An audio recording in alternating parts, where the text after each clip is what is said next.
Muy buenas tardes, señoras, señores. Bienvenidos a una nueva cita de los Jueves Complutense en San Lorenzo.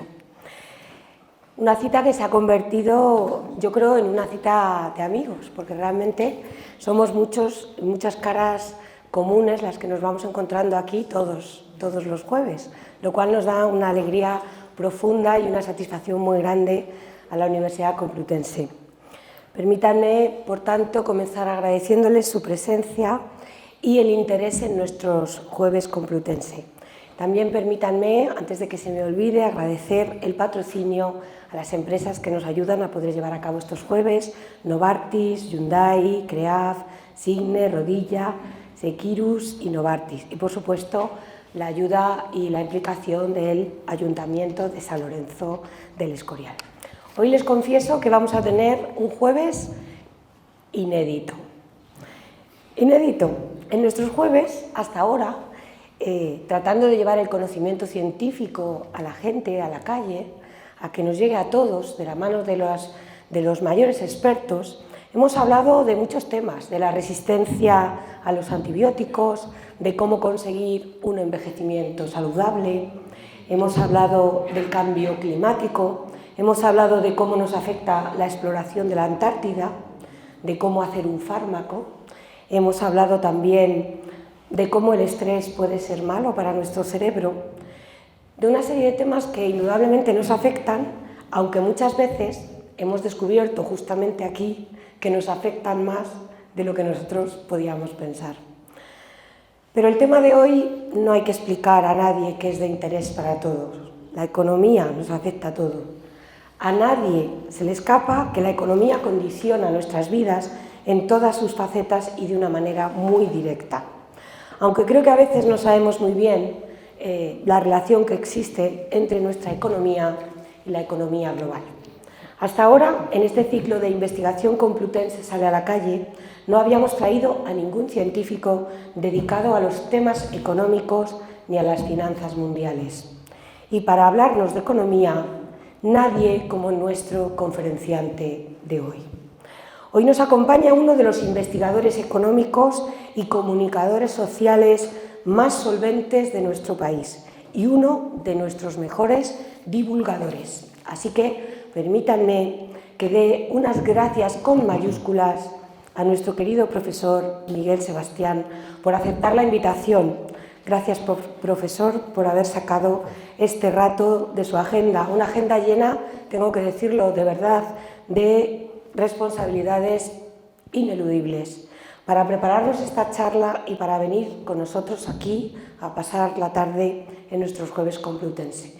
Y tengo que añadir que tiene todavía más mérito, porque ayer le mordió un perro por la noche y hoy ha estado encima el hombre fastidiado, y aún así le dije: podemos anularla, podemos cambiarla, y me dijo: no, voy a ir, yo voy a ir allí. O sea que doblemente gracias. Miguel Sebastián, muchas gracias.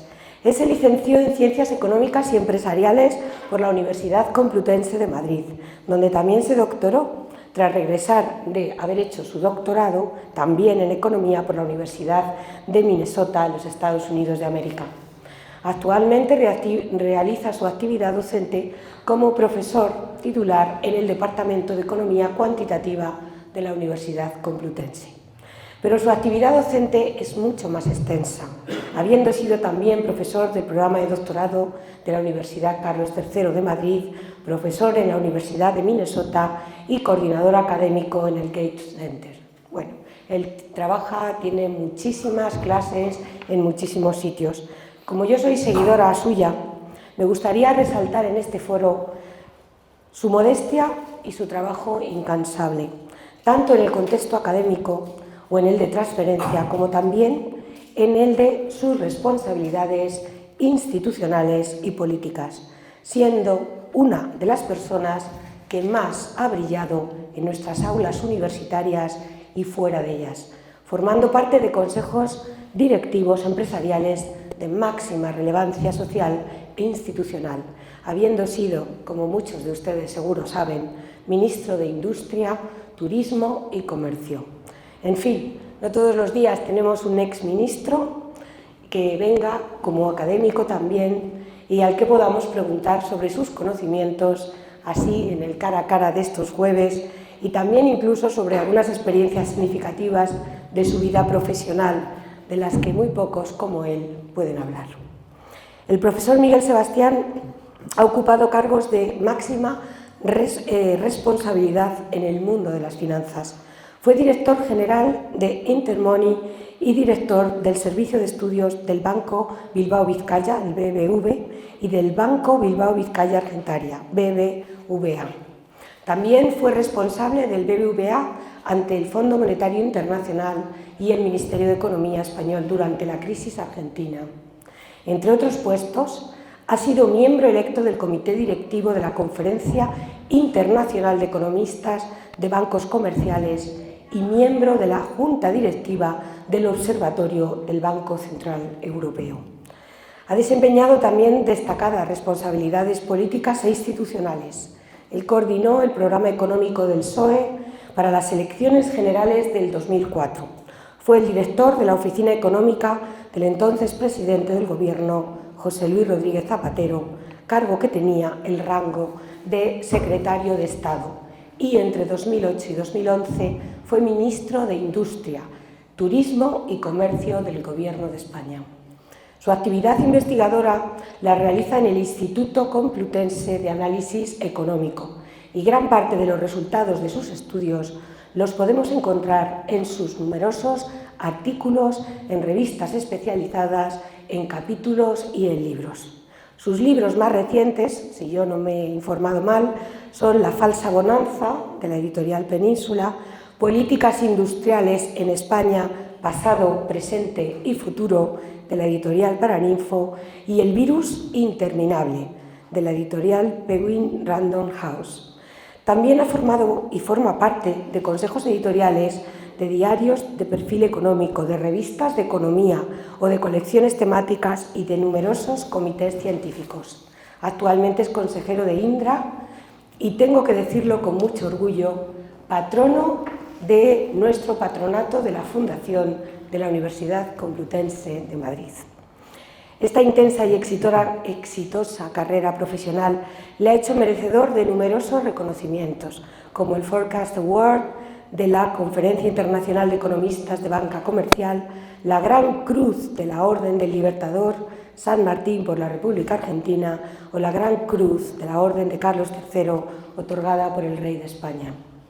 En cuanto a su vocación divulgadora, ¿qué les voy a decir? Hoy a las 2 estaba hablando en la televisión, dando alguna buena noticia, ¿no? O sea que seguramente todos le conocen, ¿no? Quizás sea una de las personas más conocidas de nuestra universidad. Su gran capacidad como comunicador no necesita presentación, y su presencia en los medios es asidua. Y ha sido asidua durante muchos años. Lo vemos con frecuencia en numerosos programas de televisión, en La Sexta, yo no sé ya en cuántos programas le he visto, de todas las cadenas de televisión que colabora, y además también colabora con elespañol.com y con un montón de medios más. A mí me gusta mucho una cosa de él, el conocimiento que transmite, pero además la seguridad y la serenidad con la que lo hace. Somos muy afortunados de poder compartir esta tarde con él, y para mí, créanme, es un honor y un placer presentar al profesor Miguel Sebastián y su conferencia titulada La economía española en el contexto de la economía global. Muchísimas gracias. Gracias, profesor.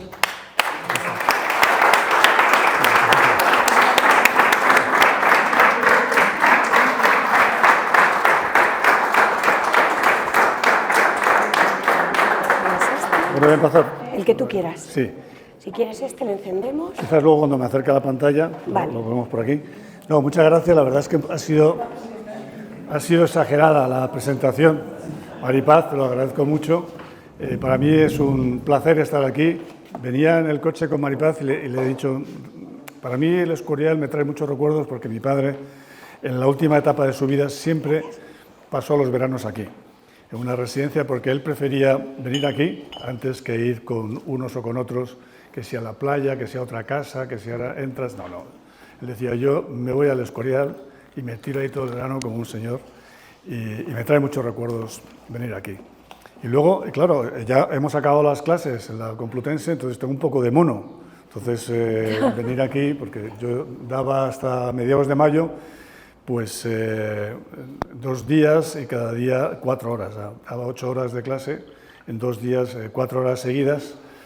No os preocupéis porque no voy a estar 4 horas hablando, pero podría, solamente os lo digo como amenaza, que podría hacerlo, ¿no?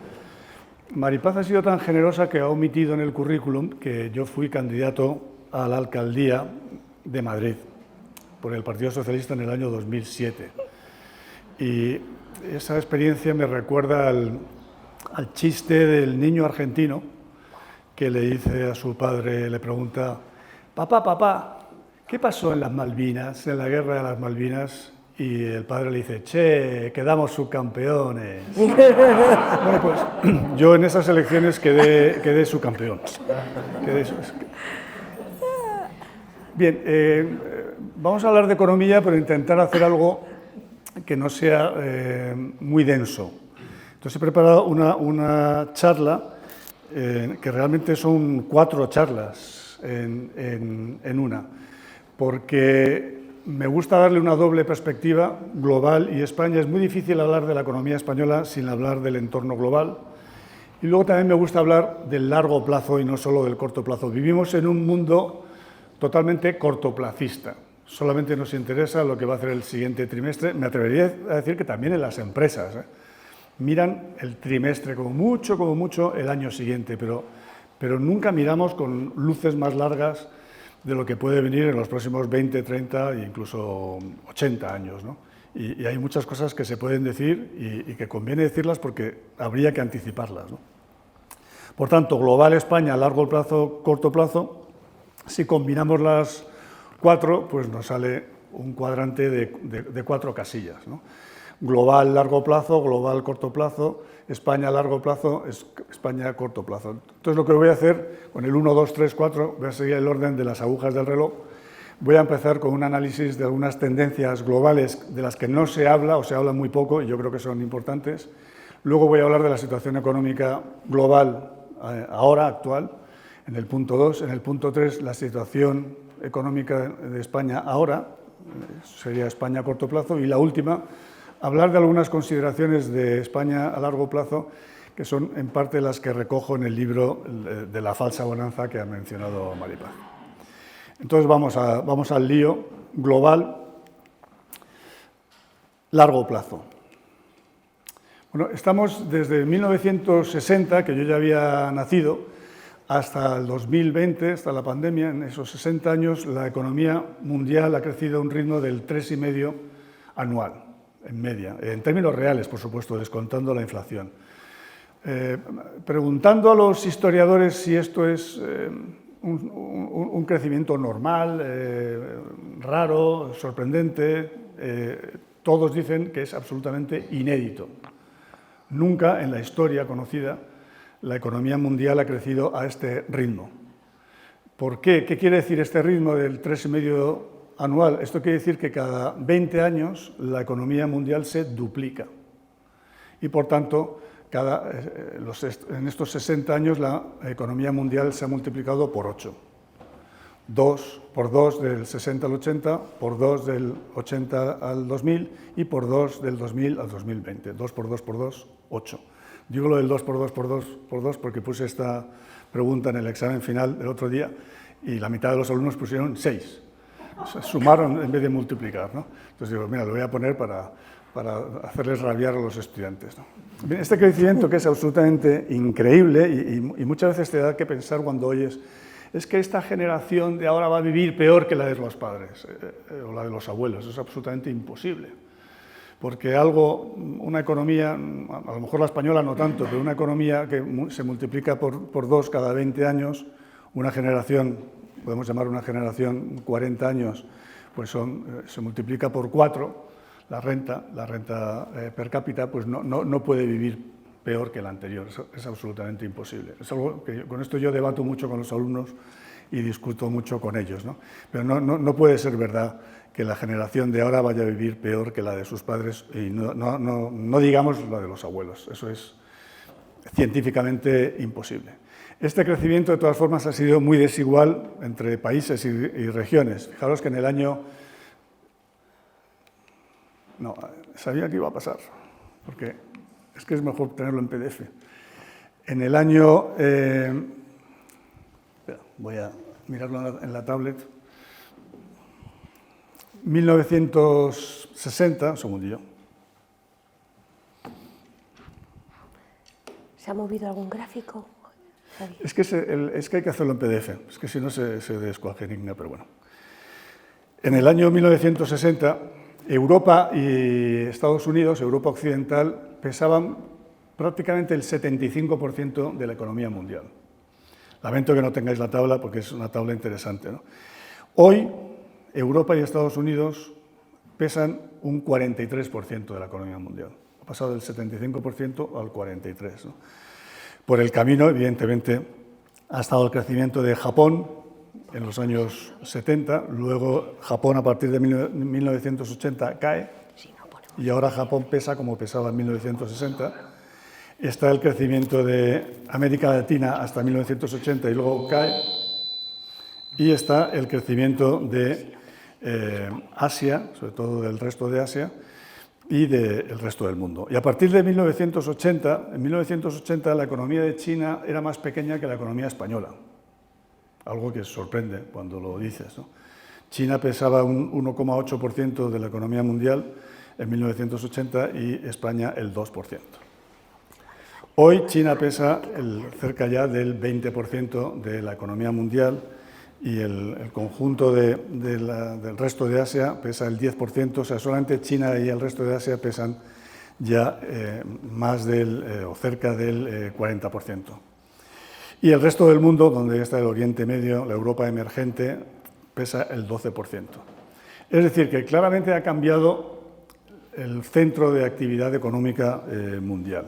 Entonces, lo que hemos hecho es, en Gates Center, es hacer lo que llamamos el centro de gravedad económico global. Es decir, si tuviéramos que sintetizar dónde está el centro de la economía mundial en un solo punto del planeta, ¿dónde estaría en cada momento del tiempo? Y ver cómo se ha desplazado.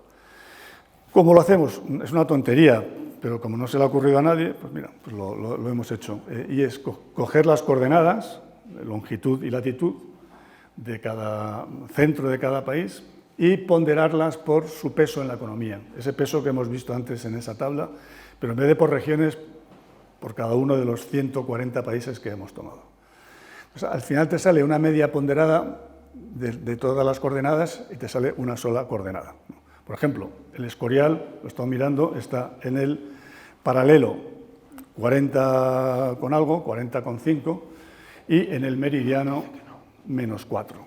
El meridiano de Greenwich es el 0, que pasa por Londres, nosotros estamos al oeste. Mucha gente no se lo cree. ¿Cómo que estamos al oeste del meridiano de Greenwich? Sí, sí, estamos al oeste. Ya estamos en la parte negativa del meridiano, ¿no? Estamos en -4. Bueno, pues si tomáramos la coordenada de España, del centro de España, más o menos sería eso, 40 -4, prácticamente estamos en el centro. Y por el peso de España, eso te daría una media ponderada, ¿no? Haciendo con todos los países.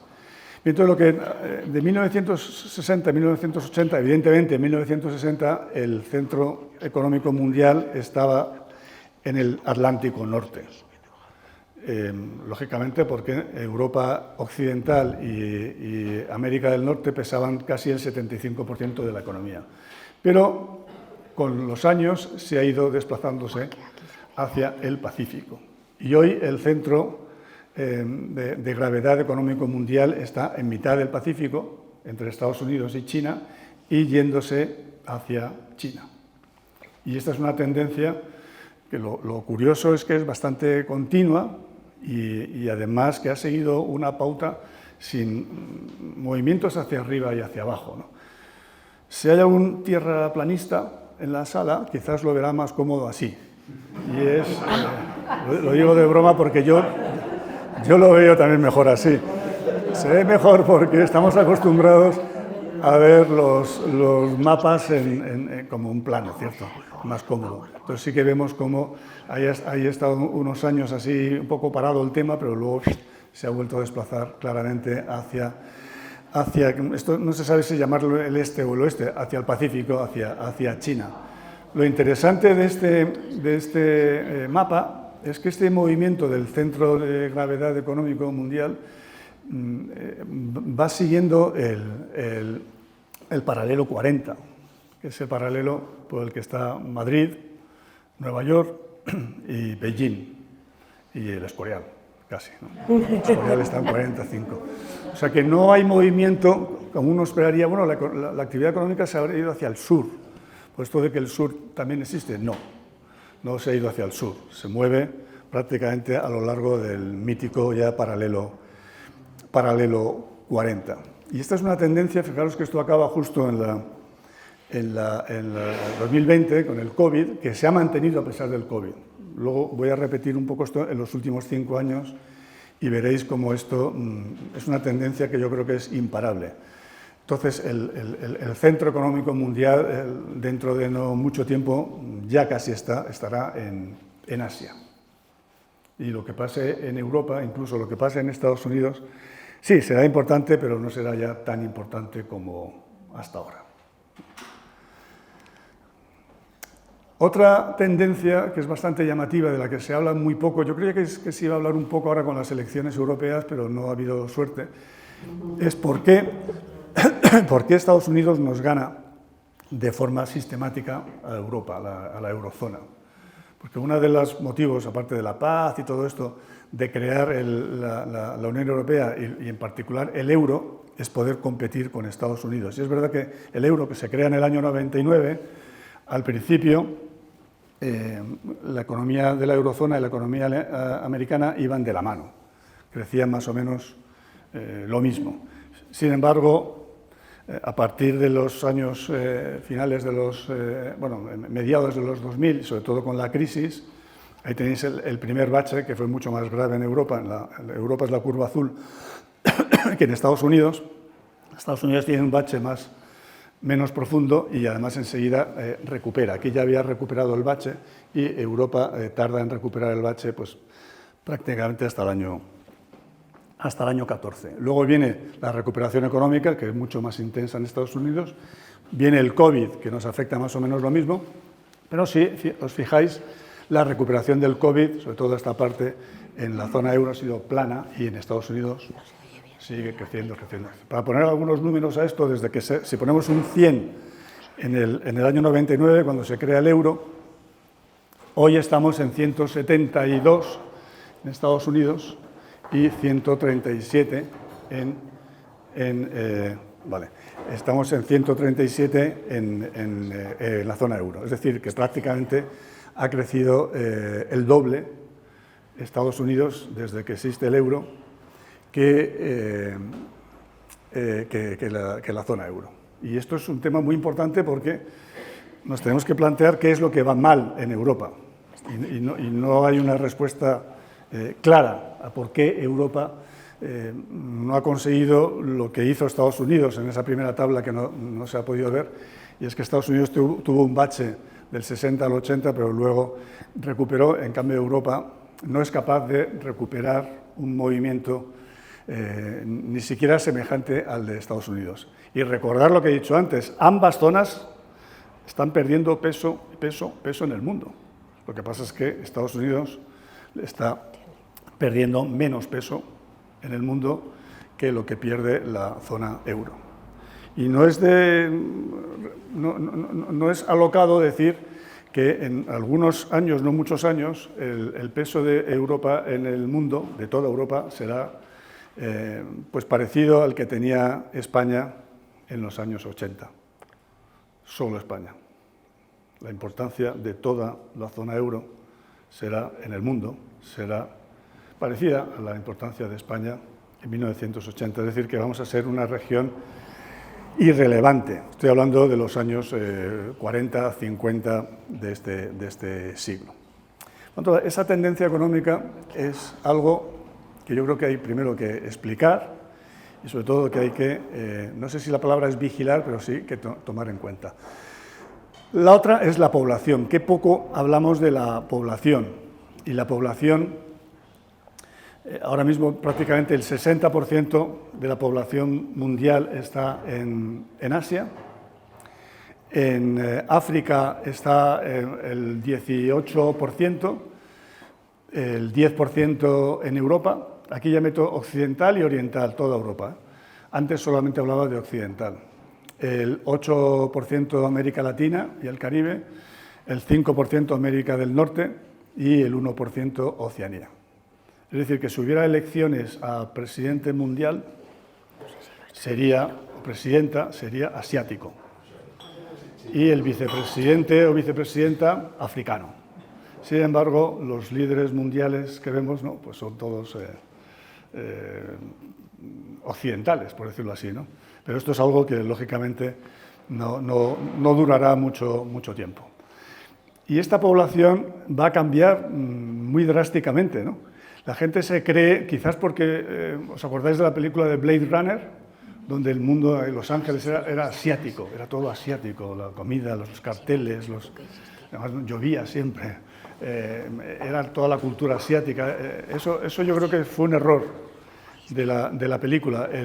Probablemente el siglo XXII será un siglo africano, más que asiático, porque donde va a crecer de verdad la población va a ser en... ¿Ahora? A ver. ¿Se oye? Si no pongo esto, me pongo aquí, ¿eh? Vale, pues Sí, te lo sigo aquí. agradezco, lo siento. Donde va a crecer la población en el mundo... ¿Aquí mejor? ¿Se oía bien también? Donde va a crecer la población realmente no es en Asia.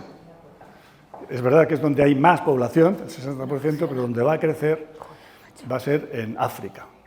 Y esto es algo que, reconocerme que nunca lo habíais oído. Es que no se habla de esto, ¿no? Hablamos de tantas cosas absurdas y poco de las cosas que realmente yo creo que son importantes, ¿no? Norteamérica va a crecer la población muy poquito, en América Latina prácticamente estancados y en Europa va a ir claramente a la baja, ya está yendo a la baja, ¿no?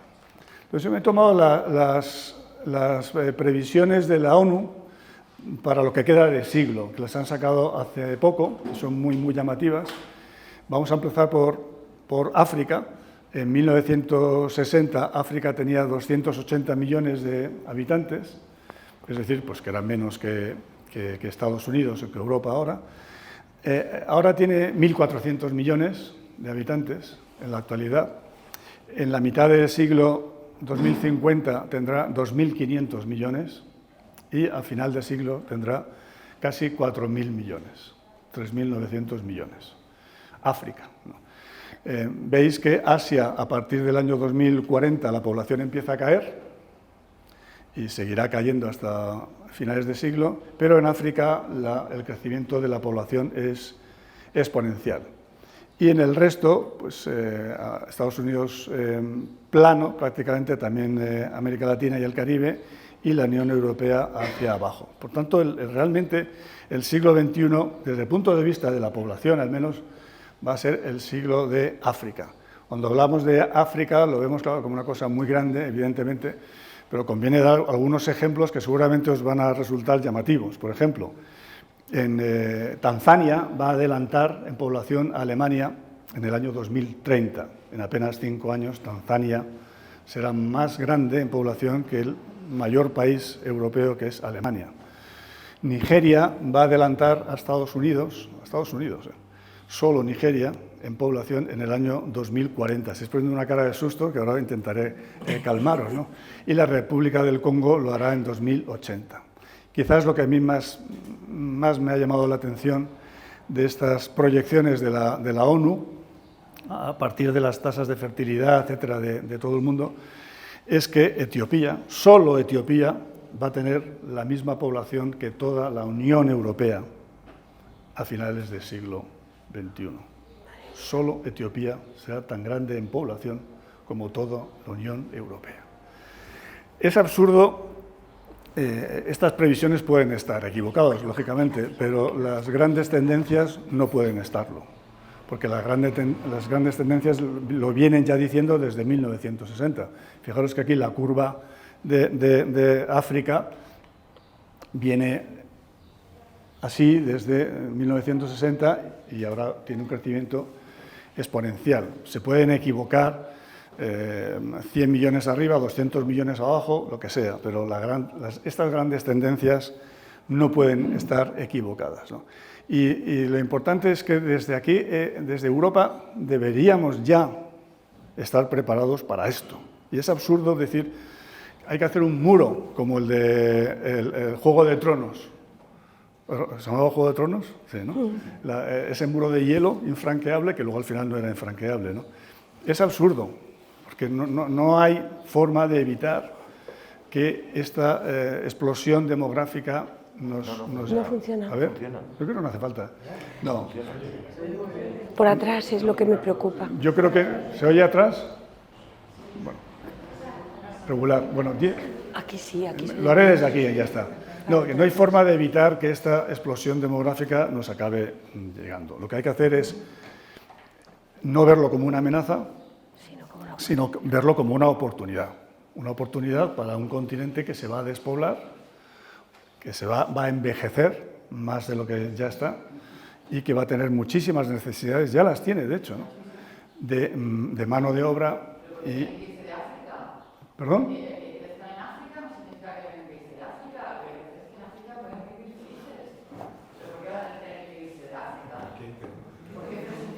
No, si no digo que se... Hombre, yo no digo que se vayan a ir todos, ¿no?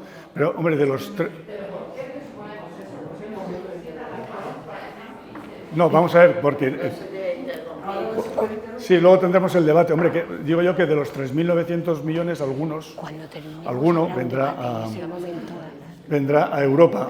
De hecho, ya estamos teniendo una presión migratoria fuerte cuando todavía África está en los 1.400 millones. Cuando estén los 4.000 millones y sigamos teniendo un gap de renta per cápita tan alto, me parece que es bastante evidente que tendremos que tener una presión migratoria, ¿no?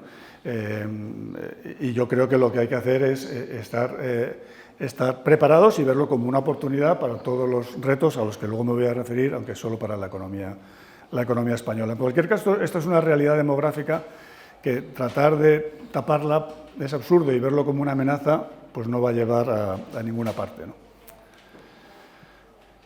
Corto plazo. Bueno, el mundo, como sabéis, ha sufrido dos choques, la COVID-19, el año 2020 sobre todo, y la crisis energética derivada de la invasión de Ucrania por Rusia.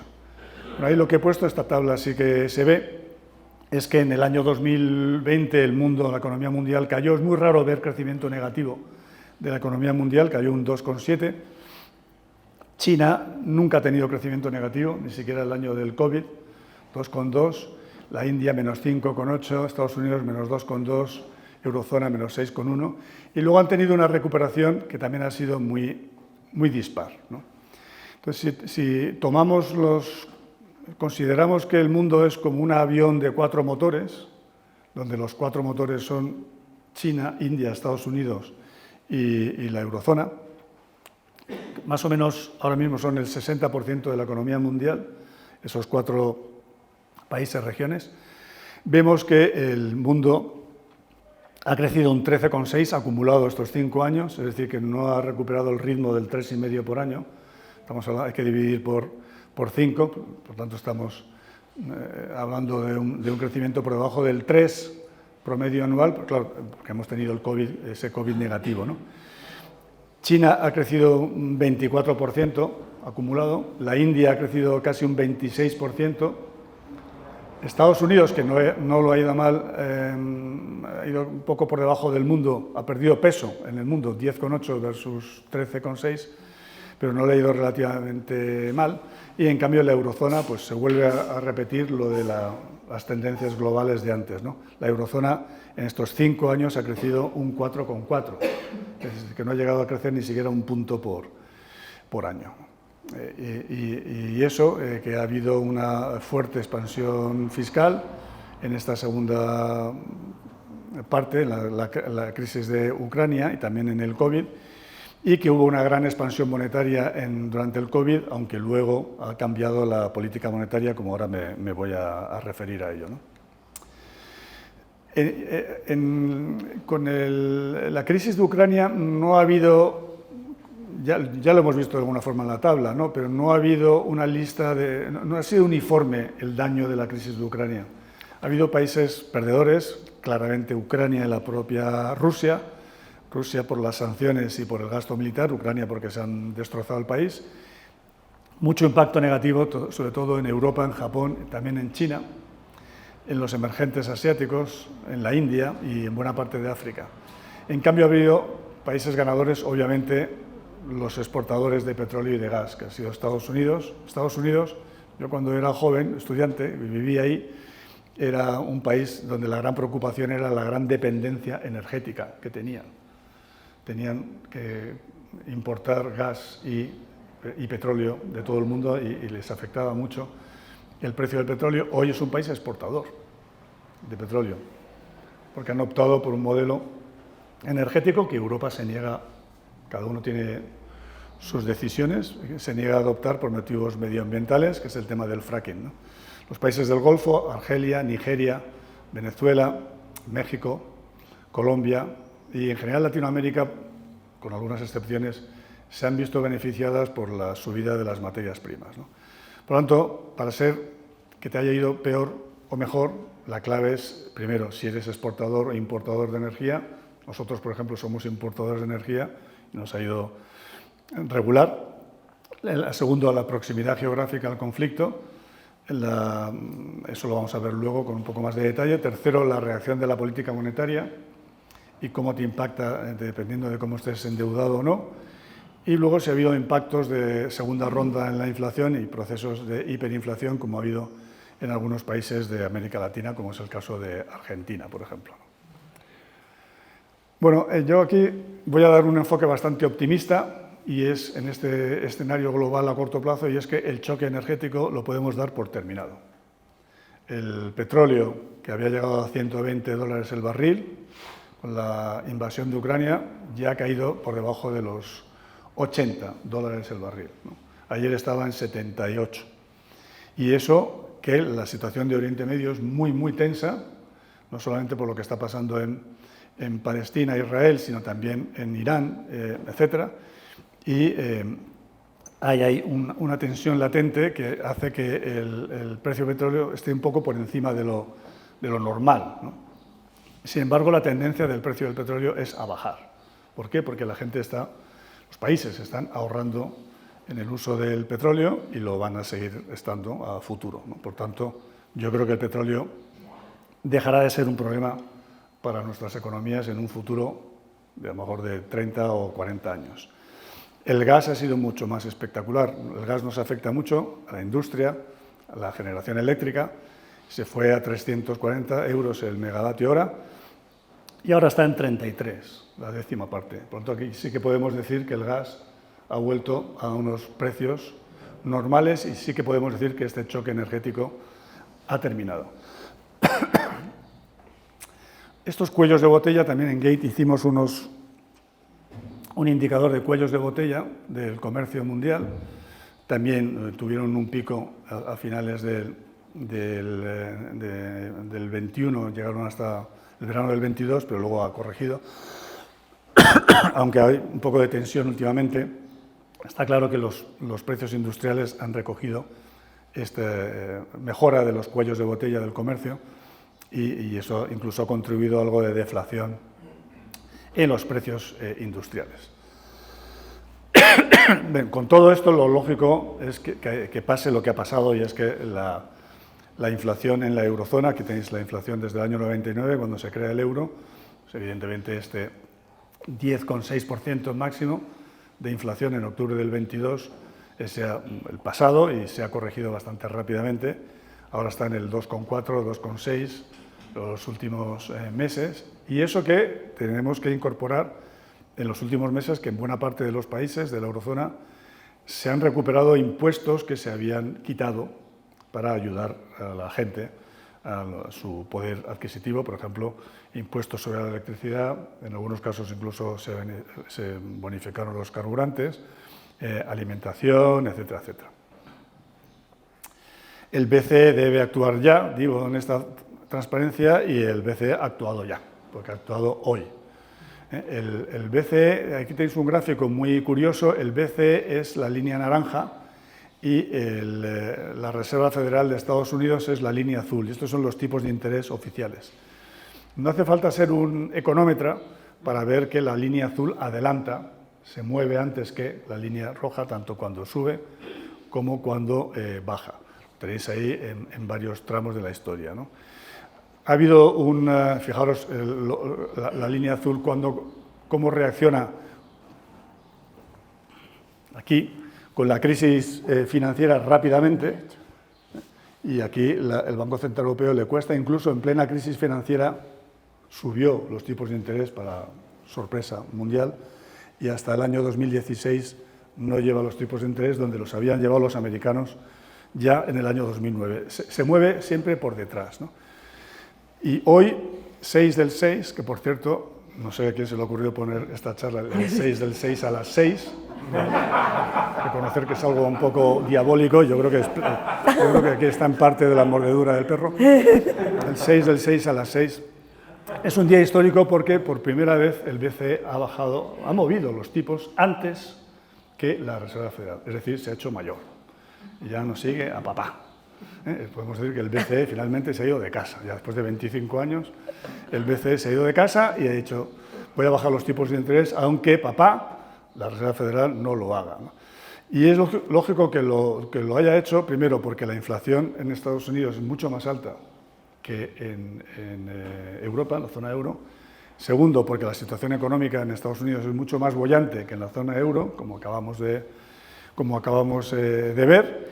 Y tercero, porque la situación de la industria, sobre todo en Alemania, pues estaba siendo muy perjudicada, también en el este de Europa, porque están muy impactados por la proximidad al conflicto de Ucrania, ¿no? España a corto plazo. Habréis oído que España va como un cohete o como una moto. Así que es verdad que en el año 22 y 23 han sido años donde la realidad ha sorprendido, yo digo, la gran columpiada de las previsiones de crecimiento, tanto en el 22 como el 23. Fijaros que aquí el consenso de Funcas es una especie como de encuesta entre los servicios de estudios. Nosotros en el ICAE, el Instituto Complutense de Análisis Económico, también participamos, ¿no? Están los servicios de estudios, están todos los que siguen la coyuntura y hacen previsiones sobre España, ¿no? Daba un crecimiento para el año 22 del 4,2. El Banco de España el 4,1, la Comisión Europea el 4,0, el Fondo Monetario 4,0, la OCDE 4,1, incluso el Gobierno, que siempre era el más optimista, lógicamente, el 4,4. Bueno, al final la realidad fue el 5,8. Es decir, el más optimista, que fue el Gobierno, se quedó 1,4 puntos por debajo de la realidad. Es decir, sorpresa, sorpresa. Y creo que eso es una buena noticia. Y en el año 2023, pues algo parecido, ¿no? El consenso decía el 1,5 y todo el mundo estaba en torno ahí en el 1 y pico, el Gobierno el 2,1 y al final fue un 2,5. Para este año he tomado las previsiones de marzo de este año, o sea, ya había pasado un poco del año, ¿no? El consenso de Funcas da un 1,9. Para este año el Banco de España es un Banco de España 1,9. Son más parecidas. El Gobierno un 2, Comisión Europea 1,7, el Fondo Monetario un 1,5, 1,4 la OCDE.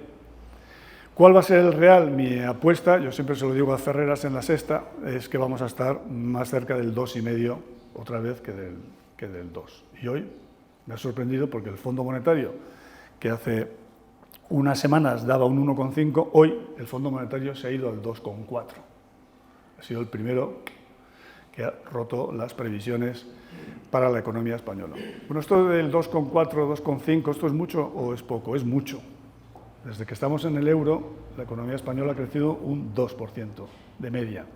Esto podemos hablar que es nuestro crecimiento, si quieres, tendencial, que es el mismo, por cierto, que el de Estados Unidos. Estados Unidos, el crecimiento ha sido de un 2% en los últimos 40 años, ¿no? Por lo tanto, crecer siempre por encima del 2 es un buen año. Es verdad que en el año 22 crecimos un 5,8 porque veníamos del agujero del COVID. Es un poco tramposo decir que crecimos mucho porque veníamos del agujero del COVID, pero aún así se esperaba un crecimiento en torno al 4 y el 5,8 fue bueno. Por lo tanto, estamos en una situación pues, de bonanza, yo creo, ¿no? La inflación, aquí en vez de la inflación desde que estamos en el euro, he puesto la inflación desde el año 60. ¿Por qué? Porque eso me permite ver lo que ha pasado en el pico de la inflación de ahora. Ha sido bastante significativo, pero nada que ver, por supuesto, con lo que vivimos algunos, yo era estudiante también, en los años 70 en España, ¿no? Ahora tenemos la inflación desde el máximo del 10,8 de julio del 22 al 3,3, que es bastante razonable, porque ya incorpora subidas de impuestos, ¿no? Y yo creo que podemos esperar para el año que viene que se vaya en torno al 2%. ¿Por qué no ha habido efectos de segunda ronda? Es decir, contagios de precios a salarios, precios, otra vez más precios, más salarios, más precios, más salarios. Esto, que era preocupante que ocurriera, no ha ocurrido porque ha habido una especie de pacto de rentas implícito. Un pacto de rentas es: yo demoro la subida de salarios y acepto una pérdida de salario real a cambio de que cuando la inflación caiga, recuperarlo. Entonces, si haces esto, evitas la espiral inflacionista. Si tú tratas de recuperar el poder adquisitivo en el mismo año, entonces probablemente te metas en una espiral inflacionista. Entonces, aunque no ha habido un pacto de rentas explícito, sí que parece, yo creo que aquí hay que agradecerle a los sindicatos, que sí que ha habido un pacto de rentas implícito. Un pacto de rentas explícito fue el de los pactos de la Moncloa del 77, que evidentemente ahí tenéis el pico y cómo se recortó rápidamente la inflación, en el que participaron todos los partidos políticos, todos, y los sindicatos, y donde se cambió una tontería, pero una tontería muy importante, y es que los salarios no se revisaban en función de la inflación pasada, sino de la inflación esperada. Pues con esto, que parece tan tonto, es muy importante, porque lo que consigues es evitar la espiral inflacionista. Lo cual no quiere decir que tengas pérdida salarial, porque tú siempre metes unas cláusulas de salvaguardia que te hacen recuperar el salario real con el tiempo. Yo creo que la inflación en España ha ido mucho mejor de lo que se esperaba cuando alcanzamos ese pico del 11%, que era bastante preocupante. Y luego tenemos, nos ayuda mucho, y hablamos muy poco de ello, el euro. Es muy sorprendente que nunca hablamos del euro. Yo pregunto a mis alumnos, ¿cuál es el tipo de cambio del euro? Y no lo saben. Alumnos de económicas, ¿no? Y estoy seguro de que si os pregunto aquí, ahora porque lo habéis visto, pero ¿cuál es el tipo de cambio del euro? Pues seguramente no lo sabréis. Y es muy llamativo porque en España es un país muy abierto y el euro es muy importante. Tú, por ejemplo, llegas a Argentina, al aeropuerto de Buenos Aires, siempre pongo historias de Argentina, como veréis, yo creo que porque me dieron esa medalla, y te subes en un taxi y le preguntas al taxista, ¿cómo está el dólar hoy? Y el taxista te responde, mira vos, pues bajó el dólar hoy, mira vos, tal y cual. Sabe perfectamente cómo está el dólar, peso. Taxista, cualquiera. Tú llegas al aeropuerto de Madrid, te subes a un taxi y le preguntas, ¿cómo está el dólar hoy? Y te dice, ¿perdón? ¿Que cómo está el euro dólar hoy?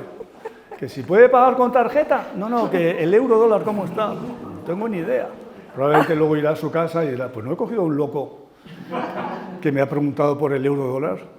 Ay, Mariano, ten mucho cuidado, que hay mucho loco suelto. Tú ten mucho cuidado y no abras la ventanita. Entonces, nunca hablamos del euro, y es muy importante el euro. Lo digo porque yo sufrí ahí, siendo ministro, un euro a 1,50. Claro, un euro a 1,50 comparado con un euro a 1,08, un euro a 1,50 es muy desagradable, porque implica que no exportas ni de broma, que fue un poco lo que nos pasó. Y importas mucho, exportas poco y acabas hundiendo la economía. Pues ahora está en media, desde que se creó el euro ha sido 1,20 casi, ahora está en 1,08. Durante la crisis estuvo en 1,40, pero yo sí que recuerdo ese 1,50 y tantos. Y hubo un momento que yo le decía a Zapatero, oye, tenemos que hacer algo con el euro porque es que no puede ser que todas las divisas se deprecian frente al euro. Claro, todas no se pueden depreciar, ¿cierto? Entonces se quedarían todas igual, pero todas se deprecian. Es como el juego de las sillas, siempre hay uno que se queda de pie sin silla, ¿no? Cuando quitan la música, entonces todos se depreciaban frente al euro. El dólar, la libra, el yen, el yuan, todo se depreciaba, la corona sueca, todo el mundo se depreciaba y el euro se convirtió en la moneda más fuerte del mundo, 1,50, ahí tenéis el pico, en la economía más débil del mundo. Entonces me dice Zapatero, es que nadie habla de eso. Yo, mira, voy a llamar al presidente del Eurogrupo. Para las exportaciones muy mal, pero para el turismo iba de puta madre, con perdón. Bueno, pero no, ahora hablamos de eso. No. Voy a preguntar al presidente del Eurogrupo, que era un holandés entonces, ¿no? Entonces llamé al presidente del Eurogrupo, hola, ¿qué tal, ministro? No, también era ministro, te quería preguntar quién lleva el euro en la zona euro, de quién se encarga de esto. Se quedó en silencio, dice, nunca me han hecho esa pregunta. Pero es que somos la moneda más fuerte del mundo. Dice, pues no tengo ni idea. O sea, el presidente del Eurogrupo no sabía de quién dependía el euro. Entonces me dice, yo creo que es el Banco Central Europeo. Ah, pues no, voy a llamarle. Pues llamó al Banco Central Europeo. Hola, buenas, pues eso parece de Gila, ¿cierto? ¿El euro depende de ustedes? No, nosotros el euro ni lo miramos. Nos da igual. Nosotros miramos la inflación y un par de cosas más y el euro nos da igual. ¿Pero cómo os va a dar igual? Se está hundiendo la economía europea. Dice, no, pues nos da igual. Entonces, claro, ahora el 1,08, cuando hablamos de la gran competitividad de la economía española, unos dicen por las reformas que hicimos, otros dicen por las reformas que hemos hecho, otros porque las políticas que ahora seguimos y no nada que ver tal, es muy distinto, ¿no? Entonces, es verdad, exportamos más, importamos menos y el turismo hubiera ido mucho mejor todavía con el euro no tan fuerte, pero lo más importante es que los ingresos por turismo hubieran ido mucho mejor. Para los turistas que saben. Ah, no, claro, para los turistas que saben. Ah, no, claro, por supuesto. Si son los... Me refería a eso. Vale. Sí, eso lo vivimos también en el año 92 con los Give Me Tours, ¿no? Sí, no. Yo recuerdo cuando era director del Servicio de Estudios, que tenía un grupo de economistas en cada país, ¿no? Y a veces hacíamos las reuniones en Madrid, venían todos, les encantaba venir a Madrid, lógicamente. A veces las hacíamos en Colombia, en Argentina, tal. Entonces, un año hicimos la reunión del servicio de estudios, de todos los servicios de estudios del banco, en Madrid. Y entonces, ¿a qué hora? Tal, a las 4, ¿os viene bien? Sí, vale, tal. Y llegamos a la reunión de las 4 y aparecen los argentinos cargados con bolsas de Loewe. Y yo, pero bueno, ¿y esto? Es baratísimo, Loewe, baratísimo. Y yo, vamos, nosotros a Loewe no vamos ni a mirar el escaparate. Como mucho comprarle unos calcetines a mi padre, a lo mejor un día que tiro la casa por la ventana. Ellos venían con bolsas y bolsas. Entonces, claro, yo hice un informe a los jefes del banco diciendo lo de Argentina es insostenible. Y la mejor forma de saberlo es que los argentinos dicen que el Loewe es baratísimo. ¿Por qué? Porque ellos tenían una moneda muy fuerte, nosotros teníamos... Mira cómo estaba el euro, ¿no? Ahí sí que teníamos el euro por debajo de la paridad en 0,80, 0,90, y entonces les parecía baratísimo, ¿no? Esto fue año 99, año 2000, y a finales del año 2000 cascó la economía argentina y vino todo el corralito y todo el desastre. Bien, ¿por qué a España le va bien también ahora? Porque es muy dependiente de la energía. Entonces, esto de ser muy dependiente de la energía es malo cuando sube pero bueno cuando baja. Y como ahora el precio de la energía, como hemos visto antes, ha bajado, pues a España relativamente le beneficia más que a otros países, precisamente por ser muy dependiente. Nos creemos que casi toda la energía ya es renovable.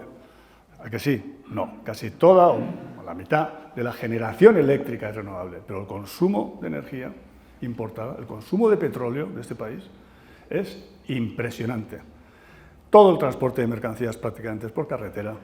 Utilizamos muchísimo el coche, tenemos muy pocos vehículos eléctricos.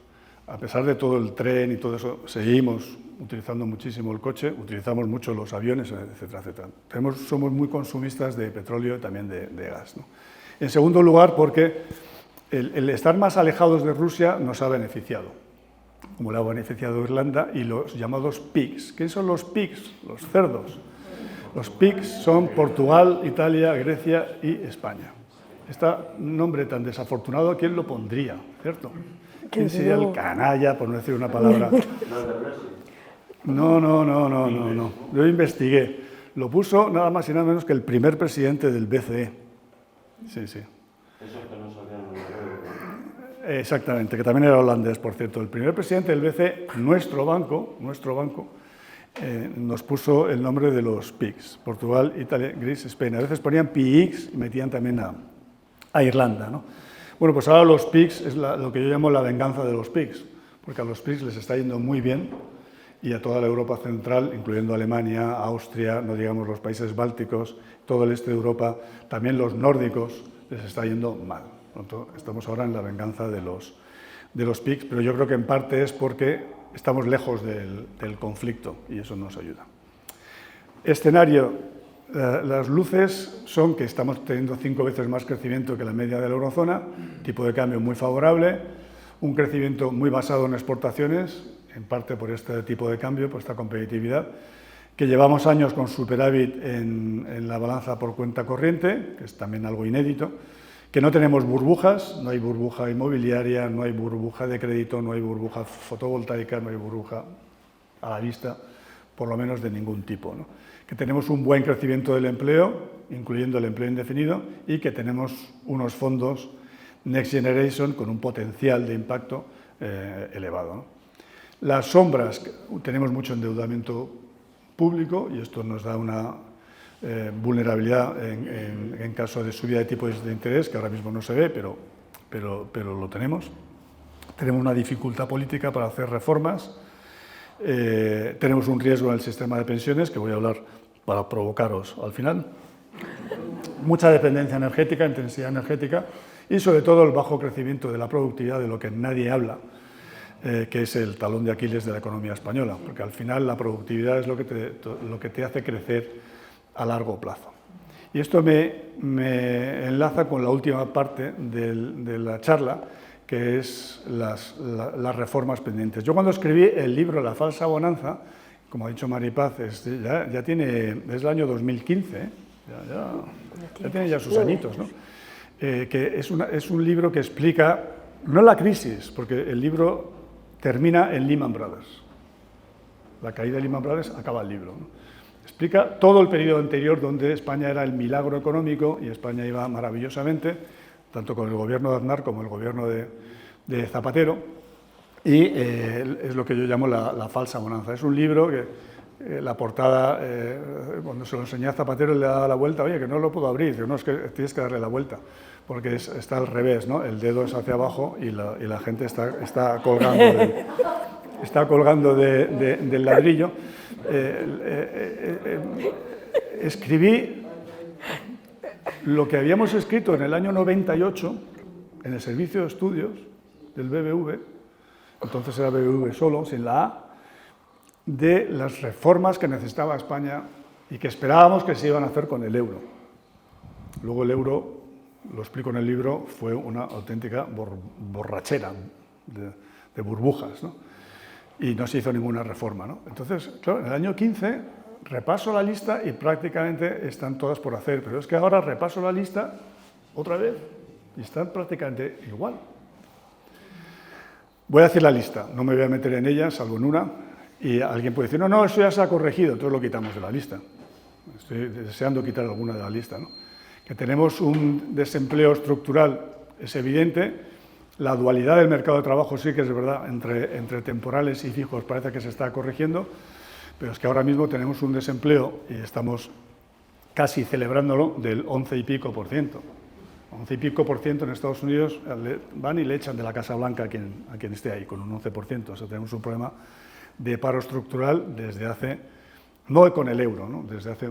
desde los años 80, me atrevería a decir, ¿no? El envejecimiento demográfico, que lo voy a dejar para el final, la pérdida de peso del sector industrial, que no ocurrió durante la crisis, ocurrió durante la falsa bonanza. La falsa bonanza es cuando se reconvierten cantidad de polígonos industriales, actividad industrial, a pisos, a proyectos, promociones inmobiliarias, ¿no? Entorno empresarial poco competitivo, espíritu emprendedor exiguo. A los jóvenes les cuesta emprender, o no lo ven, o les da miedo. Tenemos insuficiente capital humano y tecnológico, aunque sí que es verdad que se han hecho esfuerzos, todavía hay mucho por hacer en el modelo educativo, de formación, en el I+D. Escasa cultura del ahorro público y privado. Como voy a escribir un artículo esta semana sobre esto en El Español, pues lo pongo y os invito a leerlo, que trato de explicar por qué en España hay poca cultura del ahorro, que también lo podemos dejar para el debate, ¿no? En España está mal visto lo de ahorrar. Es de muermos, rancios, aburridos. En cualquier país del mundo el ahorro está bien visto, ¿cierto? En España es muermo, es un muermo, ahorrando este tío. Y creo que esto es y también para el sector público, ¿no? No hay ningún partido político que diga vamos a reducir el déficit público como prioridad. Los socialistas portugueses, ahora ya no están, pero han tenido superávit. Socialistas portugueses, superávit. Y nosotros tenemos un 3 y pico por ciento y nos creemos los reyes del mambo. Déficit del 3 y pico por ciento, que es una barbaridad, y una deuda del 108%. Y un déficit por cuenta corriente crónico que alguien dice, no, ya no lo tenemos. Es verdad que se ha corregido en los últimos años. Yo tanto como para que se haya terminado, no lo sé. Yo creo que en parte mantenemos este superávit por cuenta corriente porque tenemos un euro muy favorable. Pero cuando el euro vuelva a la normalidad, digamos del 1,20, 1,30, ya veremos lo que pasa con esto. Dependencia energética, ya he insistido muchas veces, seguimos teniéndola. Tamaño empresarial muy pequeño, muchísima bancarización, dependemos mucho de los bancos para financiar la economía. Sistema fiscal injusto y complejo. Yo di esta charla y Montoro dijo, eso es mentira, ya no. Entonces se montó la de Dios en la sala, querían pegar a Montoro, tuve casi que defenderle. El sistema fiscal está claramente injusto porque está muy mal repartido la carga fiscal entre los ciudadanos y las empresas. Baja calidad institucional, eso no hace falta decirlo, desigualdades sociales, desigualdades territoriales, pero todo eso se engloba como los mandamientos, en una sola, que es el bajo crecimiento de la productividad. Bajo crecimiento de la productividad que es sorprendente porque está ocurriendo algo que no entendemos los economistas y es que estamos en plena revolución tecnológica, cada día con nuevos avances tecnológicos que se supone que ahorran trabajo y que se supone que... Y no es verdad. El empleo es lo que más crece y la productividad está cayendo. Es posible que el INE no lo esté midiendo bien, también es verdad, pero es un fenómeno que ocurre en todo el mundo, que el crecimiento de la productividad está estancado y no habrá crecimiento de la economía a largo plazo si no crece la productividad. Y para acabar, el ejemplo del envejecimiento demográfico. El envejecimiento demográfico es una realidad, no hay más que ver la pirámide y cómo se espera que vaya la pirámide muy ancha al principio por abajo, y luego es una seta y sigue estrechándose por abajo. Y no solamente es para las pensiones, para la dependencia, para el gasto sanitario, es un problema. Y también, pues algo que le gusta mucho hablar a mi compañero Nacho Conde, que habla de la juventud atracada, la resistencia a las reformas. En la medida en que la mayor parte de la población esté muy envejecida, no va a querer hacer reformas, porque las reformas tienen costes a corto plazo y ganancias a largo plazo. Entonces, esto es un problema político o de ciencia política que también es interesante. Muy esquemáticamente, mucha gente dice, aquí arregla el tema de las pensiones el empleo. No, el empleo no arregla las pensiones. El empleo significa más ingresos hoy, mejora las cuentas públicas hoy, pero significa más compromiso de gasto futuro, porque esos nuevos empleos acabarán siendo jubilados. Por tanto, desde un punto de vista de sostenibilidad a largo plazo, el empleo no arregla las pensiones, arregla las cuentas a corto plazo, pero no a largo plazo. Natalidad, sí, la natalidad lo podría arreglar, pero para rellenar esa pirámide se necesitarían 9 hijos por mujer. Preguntada a las mujeres del país, no parece que estén muy por la labor, ¿cierto? Algo ayudaría la natalidad. Sí. Inmigración, sí, si consigues que la inmigración vaya a la parte estrecha de la pirámide. El retraso de la edad de jubilación, evidentemente sí. Esto lo hizo el gobierno de Zapatero, nos costó evidentemente las elecciones del 2011, pero creo que es la gran herramienta para solucionar el problema de las pensiones y, sobre todo, la productividad. Si tú tienes una economía que crece más con los mismos recursos, que es lo que es la productividad, pues tendrás más para repartir entre pensionistas, todas las necesidades sociales y seguir invirtiendo en innovación. Por tanto, la productividad también es una forma de solucionar los problemas inherentes al envejecimiento demográfico. Os amenacé con las 4 horas, no han sido, pero casi, sí. Si no me llego a cortar, hubiéramos hecho las 4 horas. Muchas gracias por la atención y por la comunicación.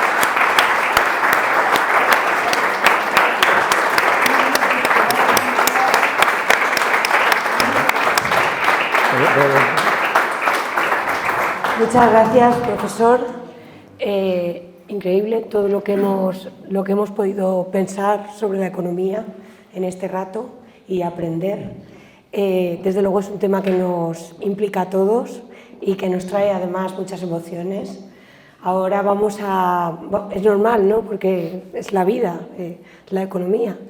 Yo le tengo que pedir disculpas porque la gráfica esa que no se veía, afortunadamente las demás se han visto, pero él me dijo con muy buen criterio que la probáramos, que a ver si se veía bien, y pensábamos que sí, y justo en este momento vimos que no, pero sí que les digo que en la grabación que se sube se verá bien la gráfica porque subiremos el PDF, que era con el objeto de que pudiéramos pasarlo más fácil. Entonces ahora vamos a proceder, si le parece bien al profesor, a un turno de preguntas ordenado, organizado, ¿vale? Yo iré pasando el micro y preguntas, pues eso, lo más, como hay muchas, os agradecería que fueran lo más breves posibles. Por aquí hay... Ahora no estamos en Bilbao, porque en Bilbao yo daba charlas cuando estaba en el banco. Entonces decía, al acabar la charla, ¿hay alguna pregunta? Un silencio, una tensión. Yo creo que sí. ¿Alguna pregunta tal y cual? Y luego me vienen y me dicen, pero ¿cómo se te ocurre? En Bilbao nadie habla en público. La gente se muere antes que hablar en público. ¿Por qué no volveré a preguntar? ¿Pero cómo se te ocurre en Bilbao? Aquí se trata que no estamos en Bilbao. Pues enhorabuena por la charla. Dos preguntas muy breves. ¿Dónde está la economía sumergida, que parece que es muy importante en España? En estas cifras que has dado, ¿está en algún sitio? Y lo segundo, ¿cómo es posible que gobierno tras gobierno de cualquier color nadie haya intentado enlazar la administración, ayuntamiento, diputaciones, empresas públicas, que es mastodóntica, y nadie haya intentado reducirla? Bien. La economía sumergida sí que está. Lo que pasa es que no sale en las estadísticas. Sale por algunos sitios. Sale, por ejemplo, en el consumo. Sale, por ejemplo, en las remesas que mandan los emigrantes a casa. Porque ahí se manda, sea blanco, sea negro, mandar ayuda a casa se manda siempre, ¿no? Pero en las estadísticas del PIB intentan recoger la economía sumergida y no sale. Yo creo que ha aflorado con el COVID bastante economía sumergida, porque yo creo que la gente ha aprendido la lección, mucha gente, de decir, yo estoy sumergido, ya, pero luego tienes una crisis y te quedas sin ayudas. Si no eres capaz de demostrar que estabas activo y que tenías un negocio, no te van a ayudar, ¿no? Yo creo que la gente, la mentalidad ha mejorado algo, pero tenemos un sistema fiscal tan complejo que es muy difícil que la gente animarla por esa vía, por la vía del cumplimiento, a que aflore economía sumergida.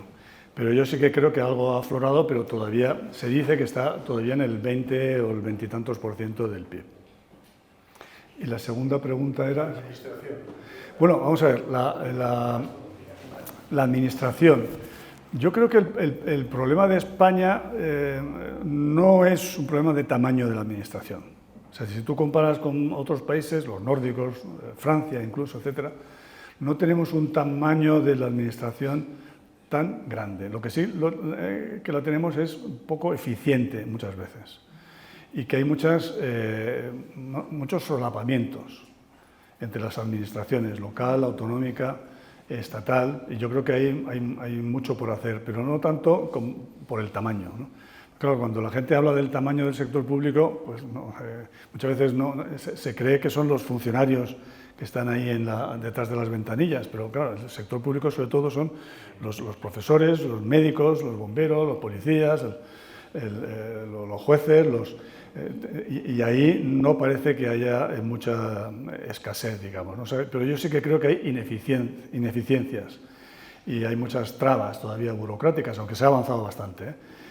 Pero sí que es verdad que hay cosas por hacer y no se hacen. Pero ¿por qué no se hacen las reformas, ¿no? Esto es un tema me gusta explicar a los alumnos. Una cosa es la política económica, que es lo que enseñamos en la pizarra.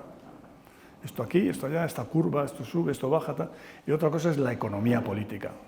La economía política es lo que puedes hacer o no en función de la política. Muy distinto, ¿eh? La economía política es un martirio y en la facultad nunca hablamos de economía política, ¿no?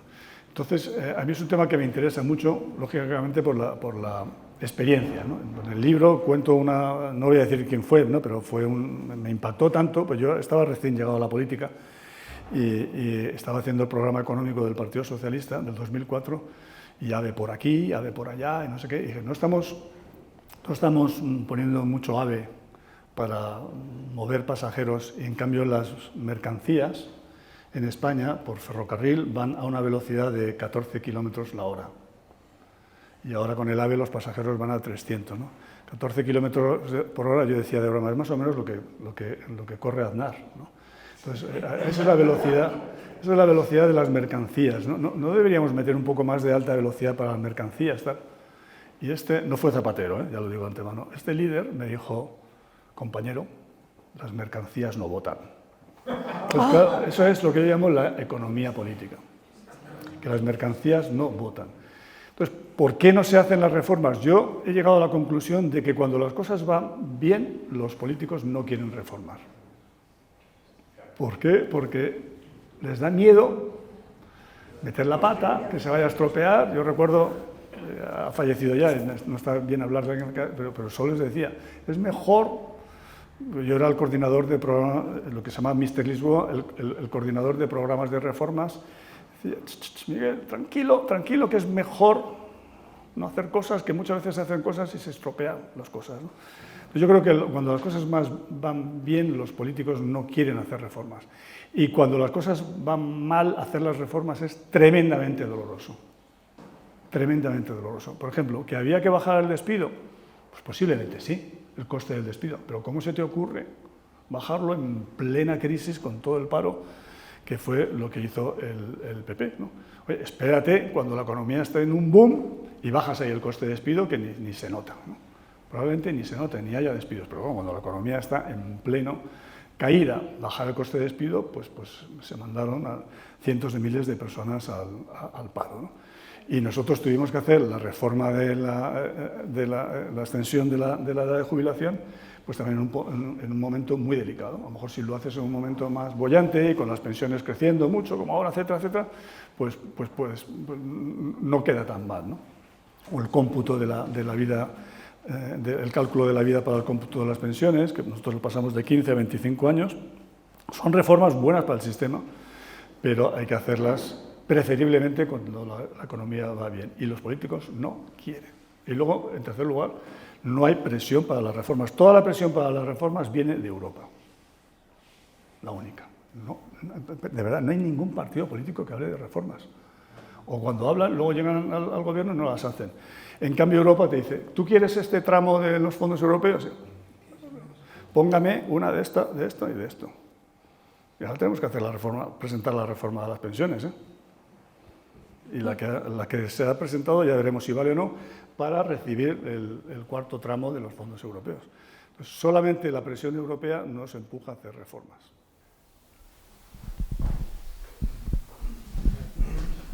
Buenas tardes, gracias por la conferencia. Creo que ha sido un poco europesimista, y yo, para ser un poco optimista, te diría que sí, que China es la segunda economía mundial, pero a mí lo que me interesa es la renta per cápita, porque claro, si coges la renta per cápita de China es equivalente a de Bulgaria, unos 12.000 euros. Entonces, claro, ese es el valor más importante. Oiga, sí, efectivamente 1.200 millones de personas producen más que 500, pero ¿cuál es renta per cápita? Y ahí estamos muy por encima, ¿vale? Entonces, un poquito de eurooptimismo. Pues, ¿te puedo contestar a esto? Sí. Sí, fíjate que eso es un argumento más a mi favor, porque va a ser la primera vez que el líder mundial, China, que va a ser el líder mundial en los próximos 10 años, me atrevería a vaticinar, es decir, la economía más grande del mundo, por primera vez va a ser un líder mundial de pobres, aunque ya hay varios cientos de millones de chinos ricos, ¿no? Es que luego hablamos de eso, ¿no? Pero va a ser por primera vez un líder mundial de pobres, ¿no? Que ahora Estados Unidos era el líder mundial y el más rico, ¿no? Pero aquí la otra lectura es, fíjate, si tiene recorrido China, que tiene que hacer toda la convergencia en renta per cápita, que está ahora mismo como la tenía Estados Unidos en 1910, 1920 es la renta per cápita de China de ahora. Todo el recorrido que tiene esa renta per cápita, ¿dónde va a llegar China cuando tenga la renta per cápita de Estados Unidos? Porque habrá convergencia de renta per cápita y entonces China, todo esto va a ser muchísimo más rápido, digamos, ¿no? O sea que eso es un argumento a favor de que el peso de China incluso va a ser mucho mayor del que nos imaginamos. Y el segundo punto es un producto de primera necesidad, que es la vivienda, que rompe el tema de oferta y demanda. Hay mucha menos demanda por la subida del tipo de interés, ha habido muchas menos hipotecas y hay mucha menos demanda, y sin embargo sigue subiendo el precio. ¿Por qué? A pesar de que hay mucha menos demanda, sobre todo, ya digo, por el encarecimiento de los tipos de interés, sigue subiendo el precio de la vivienda. Gracias. Pues el tema de la yo también soy europeísta, ahora también te quiero decir eso, yo soy crítico con Europa, pero europeísta. Ahora digo que vamos a tener elecciones, a ver si os creéis que soy anti-europeo. No, luego si quieres hablamos de eso, ¿no? Yo quiero que haya Estados Unidos de Europa. Y no me gusta el modelo confederado, que es el que tenemos, que fue derrotado en Estados Unidos, incluso con una guerra, y aquí es el modelo que tenemos en Europa. Y a mí me gusta el modelo federal, es decir, que tengamos Estados Unidos de Europa algún día, ¿no? Pero bueno, eso es otra discusión, ¿no? La vivienda claramente no hay un problema de demanda, hay un problema relativo, por lo menos, de oferta. Lo que tú me dices es que si ahora bajaran los tipos de interés y encima empezamos con este disparate de ayudar a los jóvenes a comprar vivienda, que espero que no se haga, porque se supone, si no les mandaré la falsa bonanza, el libro, ¿no?, que hemos aprendido del pasado, no hay peor modelo para crear una burbuja que ayudar a la demanda de vivienda. Al final no ayudas a la gente, porque todo lo que ayudas a la gente lo absorbe el precio de la vivienda, es el famoso por favor no me ayude más porque me está arruinando, ¿no? No me ayude más, por favor. Y lo que tenemos que hacer, que es lo más difícil, es aumentar la oferta de vivienda, pero para alquiler, por lo menos la vivienda pública para alquiler. España, ¿por qué no tiene parque de vivienda pública? Porque tenemos tal cultura de la propiedad, de vivienda en propiedad, que siempre que se ha hecho vivienda pública, al final ha empezado de alquiler, pero luego opción a compra ha pasado a propiedad. Entonces no tenemos parque de vivienda pública porque todo lo hemos vendido, de alguna forma, lo hemos privatizado. Yo creo que eso, espero que esa lección se haya aprendido y que todo lo que haya que construir ahora, público, que hay que construir mucho, se haga en alquiler. ¿Había alguna pregunta más por aquí antes de...? Y ahora voy para allá. Bueno, un par de comentarios. Uno, cuando has explicado la diferencia en la salida de la crisis del 2008 entre Europa y Estados Unidos, me imagino que ahí tuvo mucho peso las políticas restrictivas fomentadas desde Europa, atornillando las economías. Y luego, con respecto a la gráfica final, ¿no?, y lo que nos espera con las pensiones y todo eso, aparte de aumentar la población, sería eficaz, ya sé que sería muy difícil, el cambiar e intentar mover la economía de una economía que está muy concentrada en sectores de muy poco valor añadido, moverla a sectores de más alto valor añadido, claro, con mejores sueldos, etcétera, etcétera. Eso sería el aumento de la productividad. Es que el aumento de la productividad es manita de santo, porque te arregla el problema de los salarios, te arregla el problema de las pensiones, el estado del bienestar, te arregla prácticamente todos los problemas. El problema es cómo consigues mejorar la productividad, lo que dices tú, apostar por los sectores de más valor, de más valor añadido. Pero eso Estados Unidos lo ha conseguido hacer, por lo menos con más éxito que Europa, y yo creo que en parte es que Europa, aparte del modelo confederal que a mí no me gusta nada, Europa tiene un problema de que persigue mucho las ayudas de Estado. Las ayudas de Estado, que todos los países lo hace China, Corea, no digamos Estados Unidos, en Europa se persigue. Tenemos una mentalidad muy poco intervencionista, si quieres, o muy liberal, en un mundo que es muy poco liberal y cada vez menos, ¿no? Y entonces Europa yo creo que eso se lo tiene que replantear. Y luego el otro tema que se tiene que plantear es lo de la defensa de la competencia. Está muy bien la defensa de la competencia, pero lo que se ha traducido en Europa es capar el tamaño de las empresas. Nosotros no tenemos un tour operador europeo, no tenemos una gran empresa naviera. Fíjate que Europa es el continente con más millas de costa, cosa que cuando a mí me lo dijeron no me lo he podido creer. Sí, porque es que se mete mucho y tal y cual. Millas de costa tiene más Europa que África incluso, ¿no? Y no tenemos industria naval. Y no tenemos industria naval porque no hemos sabido competir con China, con incluso Estados Unidos, con Corea, tal, que la tienen apoyada públicamente, ¿no? ¿Qué proyectos europeos tenemos? Pues tenemos Airbus, que creo que es un éxito, ¿cierto? La agencia estatal, la agencia del espacio, perdón, la ESA, Agencia Europea del Espacio y poco más, y el Banco Central Europeo. Pero tenemos muy pocos proyectos europeos y yo sí que creo que hace falta más proyectos europeos. No sé si me ha faltado algo de tu pregunta.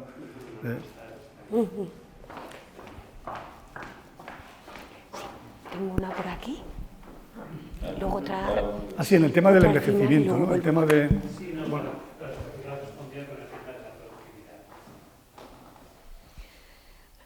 Buenas tardes. Bueno, le agradezco muchísimo su conferencia. Yo soy compañera porque hice también económicas y he trabajado toda la vida en la industria del automóvil y después he pasado a la industria de hotelera.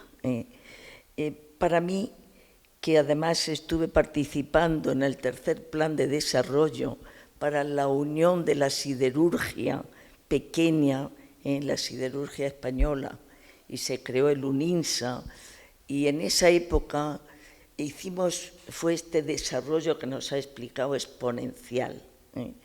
Y ahora a mí me da una tristeza tremenda el por qué con unas políticas europeas que no somos capaces de defender bien desde España, para defender todo nuestro potencial, porque tenemos un potencial que yo considero importantísimo. Entonces, me gustaría su punto de vista para ver estos desarrollos en los diferentes campos. Yo digo, primero, en la agricultura, el tema del agua. Es cierto que se pretende ahora quitar hasta los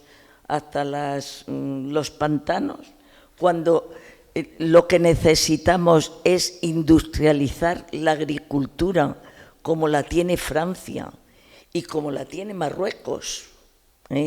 Y Marruecos nos está haciendo un daño terrible en cuanto a la agricultura. Eso, un tema. ¿Cómo conseguimos para la agricultura? El otro campo, mucho más importante y de mucho más valor añadido, como ha dicho, la industria. No solo la industria de automoción, sino la industria de Airbus, pero ¿qué ocurre? Que Francia siempre nos quita la parte del león y nos deja la miseria, y encima esa miseria nos la reparte entre Toledo, Sevilla y Madrid, por culpa de las autonomías. Si antes lo teníamos en construcciones aeronáuticas, en Madrid, en Getafe, ahora se ha repartido de una manera minúscula en estas 3 zonas. Ahí, si fuéramos fuertes y exigiéramos a Europa para que no nos quite, como nos quitó incluso la parte del militar que venía completo para Sevilla, nos ha quitado motores, nos ha quitado en el tema de la industria automóvil todo el departamento de ingeniería, que teníamos solamente en Valladolid 1.500 ingenieros, con en Boecillo, un desarrollo tecnológico impresionante, de gran novedad para toda la industria, y ahora se lo llevó Francia para París, lo tiene maravillosamente allí a todos en Versalles, y aquí en Valladolid fuera el departamento de ingeniería. Y como eso, pues seguimos, yo digo, hasta en la agricultura y en el potencial que tenemos de la transformación, del envasado, de cantidad de cosas. Entonces, yo digo, ¿cómo ve usted que ha estado en Europa, que ha estado en la política? ¿Cómo ve para podernos defender y de verdad desarrollarnos? Porque yo creo que interés de muchos capitales españoles lo hay, y lo hay con ganas y se pueden hacer cosas, pero necesitamos ese apoyo para defendernos de Europa, vamos, dentro de Europa, porque es fundamental, porque somos Europa. Eso es fundamental. Pero luego la industria naval, como ha dicho, desgraciadamente se ha perdido, tanto en Cádiz como... Nos queda algo, pero en la siderurgia la hemos perdido completo. Sí, pero no solamente España, toda Europa. Vale, toda Europa, pero se la hemos regalado a China. La energía se la hemos vendido a los italianos. Pues, ¿por dónde seguimos? ¿Qué podemos hacer? Esto da para muchas conferencias, ¿no? A ver, nosotros lo que hicimos en el Ministerio hicimos un plan industrial después de mucha reflexión, que fue consensuado con todos los partidos políticos, por cierto. Lo que pasa es que luego el PP, cuando llegó, no lo puso en marcha, ¿no? Y aquí la clave es apostar por unos sectores, o sea, no disparar a todo lo que se mueva, sino apostar por unos sectores estratégicos, que para nosotros era la agroindustria, que creo que en España tiene, no es porque lo diga ningún gobierno o sector público, es porque lo dice el sector privado, tiene un potencial muy alto del sector agroindustrial, muy competitivo, y hay que apostar por eso. ¿Qué ocurre? Que en Europa la PAC, que se gasta una barbaridad, el 30% del presupuesto europeo va a la agricultura, que es el 5% del PIB europeo, el 30% del presupuesto. Y aún así los agricultores protestan. ¿Por qué? Pues porque está mal diseñada. Entonces yo creo que la PAC hay que rediseñarla a favor de sectores agroindustriales, agroalimentarios, punteros y productivos, ¿no? El tema de que Marruecos nos hace polvo, no sé qué, no sé cuántos, a ver, nosotros tenemos una política comercial que no la decide el gobierno español, la decide Europa. Yo no estoy a favor de los aranceles ni del proteccionismo. Creo que eso es el mundo en el que está yendo ahora Trump, el otro, el Milei, no sé qué, no sé cuántos, que van de liberales, pero luego son muy proteccionistas, ¿no?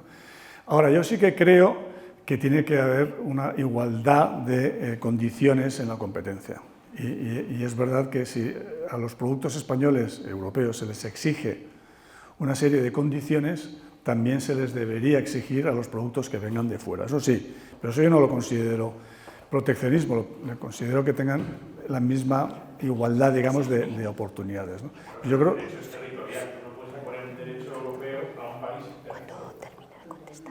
Bueno, o sí, quiero decir, tú por ejemplo, en el tema del CO2, donde aquí somos muy estrictos, medir la huella de carbono es muy fácil en los productos. Entonces tú puedes decir, oiga, si usted viene con una huella de carbono alto, yo le pongo un impuesto al carbono, al CO2. Entonces, solamente el poner un impuesto al CO2, que es el mismo que tenemos nosotros dentro, a los de fuera, ya sin duda te iba a dar mucha igualdad de condiciones. Pero todo lo que tiene que ver con seguridad, pues igual que se hace con el juguete, pues todas las medidas de seguridad que se imponen a nuestros juguetes se tienen que imponer a todos los juguetes que vengan de fuera, de China o de donde sea, o de cualquier país, ¿no? Yo creo que eso, yo no creo que sea proteccionista, ¿no? El sector, yo creo que hay mezclas dos cosas. Uno, el sector aeroespacial, por ejemplo, es verdad que en España no tenemos ninguna empresa grande, porque Airbus no deja de ser extranjera, ¿no? Y ahí yo creo que el gobierno actual sí que se ha dado cuenta que necesita una buena empresa, que yo creo que está haciendo una apuesta ahora por Indra como aglutinador de defensa y de espacio y de aéreo, ¿no? de transporte aéreo. Y yo creo que es lo que nos hace falta, ¿no? Empresas en España con un cierto tamaño, y tenemos empresas todavía muy pequeñas. Pero fíjate que tenemos una cultura en España en contra de las grandes empresas. Es también muy llamativo. O sea, aquí lo que nos gusta son las pymes, ¿no? A mí me gusta apoyar a las pymes, pero para que dejen de ser pymes. Yo quiero tener empresas grandes, no quiero tener empresas pequeñitas que no pueden competir en el mundo actual, que no hacen I+D, que es muy difícil que hagan formación. Yo quiero tener empresas grandes, pero la cultura política, y yo diría de la opinión pública, va en contra de las empresas grandes en general, ¿no? Y yo creo que esa mentalidad la debemos cambiar. Pero sí que es verdad que dices tú, el sector del automóvil, claro, si el sector del automóvil, los centros de decisión están fuera de España, pues ellos van a decir llevárselo donde sea, y ahí lo que tienes que hacer es tratar de competir, pero no puedes impedirlo, porque son decisiones privadas de las empresas, y lo que hay que hacer es convencerles. Yo creo que sí que hicimos cosas, por lo menos en mi época, y no cerramos, a pesar de la crisis financiera, ninguna fábrica de automóviles en España, hacer cosas para que sigan aquí y sigan invirtiendo aquí, y ahora, por ejemplo, hagan la transición ecológica. Siguen invirtiendo, pero gracias a que reciben unas subvenciones de cada autonomía, que es tremendo. Bueno, pues bien. Bien, pero ¿y por qué? No me parece mal, igual que las reciben de Eslovaquia o las reciben de Francia. Si es mejor eso que no tenerla. Pero hemos vendido SEAT cuando SEAT tenía los contratos de tecnología. No, SEAT sigue con un centro de I+D, y hemos vendido SEAT, pero SEAT sigue fabricando automóviles y tiene más empleo que nunca. Y exportando como nunca. O sea, que hemos vendido, pero sigue aquí. O sea, hemos vendido la propiedad, si quieres, ¿no? Pero SEAT sigue siendo una empresa, no es española, pero está en España. Es más importante estar en España que ser español, ¿no? Yo siempre le digo a mis alumnos que es mejor ser Simeone o, bueno, ahora si quieres Mbappé, que ser Julio Iglesias, ¿no? Profesor, vamos a la última pregunta. Luego, escuchando, se me olvidó contestarte lo que has dicho de la diferencia del trato en la crisis, muy importante. Estados Unidos tuvo un déficit brutal en la crisis, brutal, hasta el 15% del PIB subió el déficit americano, y nadie le obligó a reducir el déficit. España sí, y los PIBs nos obligaron a reducir el déficit subiendo impuestos, nos obligaron tanto al gobierno de Zapatero como al gobierno de Rajoy. Y ahora os voy a decir una frase para provocaros, ¿no? Nos obligaron a subir los impuestos, nos obligaron a recortar gasto, y todo esto con un tipo de cambio endiablado, tal, y encima subieron los tipos de interés el Banco Central Europeo. Es que estaban contra nosotros, básicamente, ¿no? Ahora, afortunadamente, yo creo que Europa ahí ha cambiado, pero sí que la gestión de la crisis de 2008 fue horrible, pero no desde los gobiernos, fue horrible desde Europa. Y ahora os voy a decir una cosa para provocaros. Fíjate que yo he estado con Zapatero, primero en la oficina económica, por lo tanto voy a hacer autocrítica, y luego en el gobierno. Para mí, en economía, no en política, en economía, el mejor Zapatero es el 10 y el 11. Regular, 2008-2009. Y el peor, 2004-2007. ¿Alguien va a decir? Justo al revés de lo que dice todo el mundo. Todo el mundo dice que bien lo hizo Zapatero al principio y luego llegó la crisis y la lió. No, no, no. Zapatero cuando lo hizo bien fue durante la crisis, dadas las circunstancias. Pero durante la bonanza, la falsa bonanza, no hizo las reformas que se tenían que haber hecho. Eso es para mí la crítica, que es autocrítica, porque yo estaba cerca de él en la oficina económica. Pero el 10 y el 11 yo creo que lo hizo bastante bien. España al final no la intervinieron y salió adelante, ¿no? Elena Salgado siempre me dice, oye, dilo más, que lo dices poco. Claro, Elena Salgado llegó al gobierno en el 10. Dilo más, que lo dices poco. Y de manera positiva, Profesor. ¿por dónde tiraría como primer motor? Yo creo que España tiene que ir a hacer un esfuerzo de reindustrializarse y tiene que cuidar lo que tiene. El turismo, por supuesto, hay que modernizarlo y tenemos que ir a un modelo donde vengan. Lo ideal sería que vinieran menos turistas y gastaran más. Desestacionalizar, no tiene sentido, cada vez se va desestacionalizando, que cerremos toda la infraestructura hotelera, de restaurantes, desde octubre hasta septiembre hasta mayo. Pues no tiene mucho sentido. Entonces hay que desestacionalizar, hay que traer visitantes que se gasten más dinero. Y a lo mejor menos, ¿no? El otro día hubo un dato, ya hace unos meses, me acuerdo, en La Sexta, malas noticias, baja el número de turistas, aunque aumentan los ingresos. Y yo llamé y dije, oye, es una magnífica noticia, es lo que queremos, ha pasado lo que queremos, que vengan menos turistas y que gasten más. Es que además es una cosa muy interesante, y es que ahora mismo Ya no puedo daros más. en el turismo estamos monopolizados Sí. por tour operadores alemanes o Ingleses. y alemanes. Y es tremendo porque los precios los marcan ellos, todas las inversiones se hacen aquí. Sí, pero eso se trata de atraer otro tipo de turismo y no turismo de tour operador. Y lo que decías, si tuviéramos tour operadores Profesor. españoles o nacionales o de tributados, pues no tendríamos que estar... Perdonadme que os corte.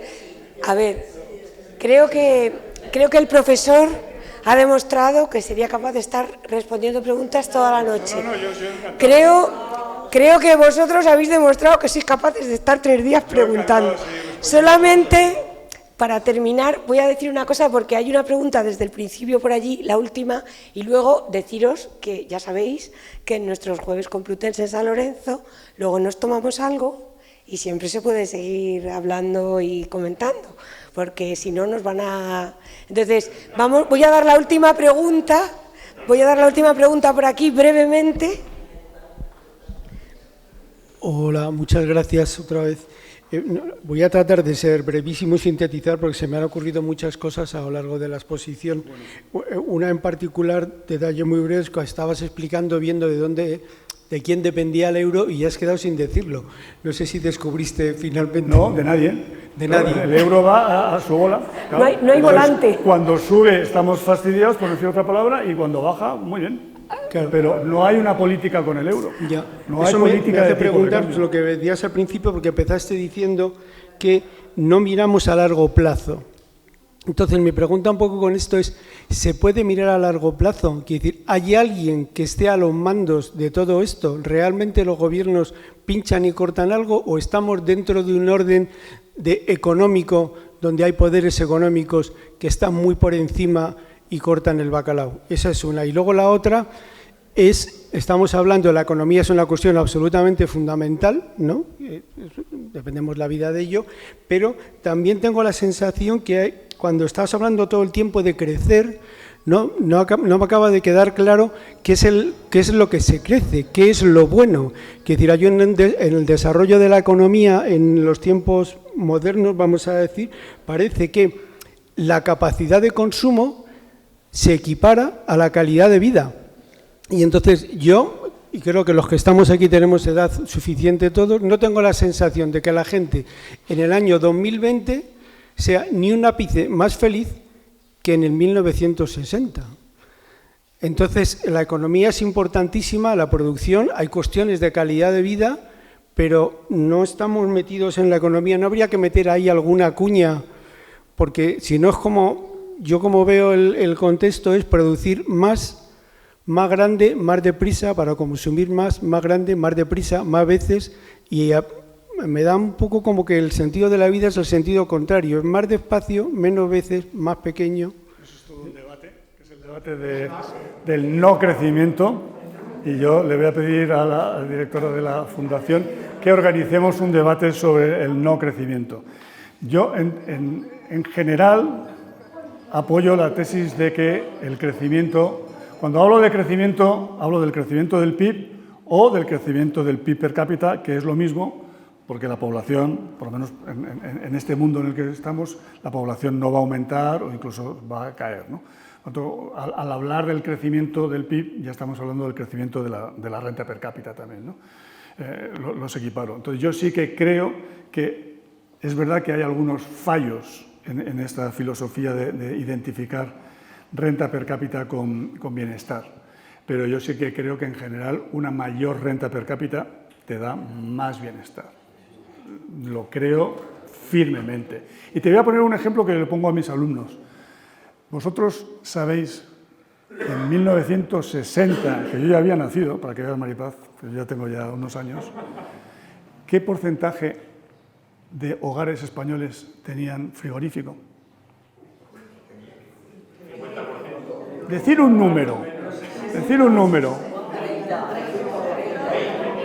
20, 10. El 4%. Es decir, en 1960, que yo ya había nacido, tener frigorífico era un lujo de ricos.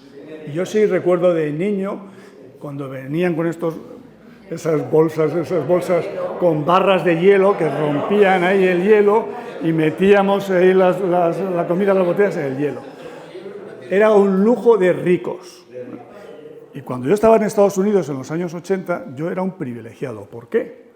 Porque mis padres se podían permitir el lujo de llamarme por teléfono una vez al mes. Entonces yo podía hablar, entonces mis amigos, joder, qué suerte tienes, tal y cual, con mis padres una vez al mes por teléfono. Y ahora ves a cualquier chaval por Skype hablando a la hora que le dé la gana, en cualquier sitio del mundo, gratis y tal y cual. Entonces yo sí que creo que el avance tecnológico mejora el bienestar. Porque también yo he hecho colas en el año 92, que oye, tampoco hace tanto el año 92, ¿cierto? No. He hecho colas en una cabina telefónica, que sí, los jóvenes, vosotros sí, pero los jóvenes no saben ni lo que es eso, sí. Esperando mi turno en verano con mi librito, porque a veces era una hora de espera, hora y media para la cabina, para llamar por teléfono en el año 92, porque yo no tenía teléfono en la casa en la que estaba en Almería y, por supuesto, tenía que llamar a un teléfono fijo y tener la suerte de que en ese teléfono fijo alguien me contestaba. Yo sí que creo que la renta per cápita da bienestar. Y os diré que hubo un programa en el Reino Unido que se llama House 1900, que es un gran hermano donde ponen cómo vivía la gente en 1900. Es decir, que no tenían agua corriente, que no tenían electricidad, que tenían que ir a por el agua a cargarla, que la tenían que calentar con leña o con carbón, para darse un baño que tenía que ser una vez a la semana, como mucho, rápidamente, porque el agua se enfriaba, que tenían que iluminarse con velas. Y los concursantes, un gran hermano, muchas veces les expulsaba a la audiencia, pero muchas veces se iban porque no lo aguantaban.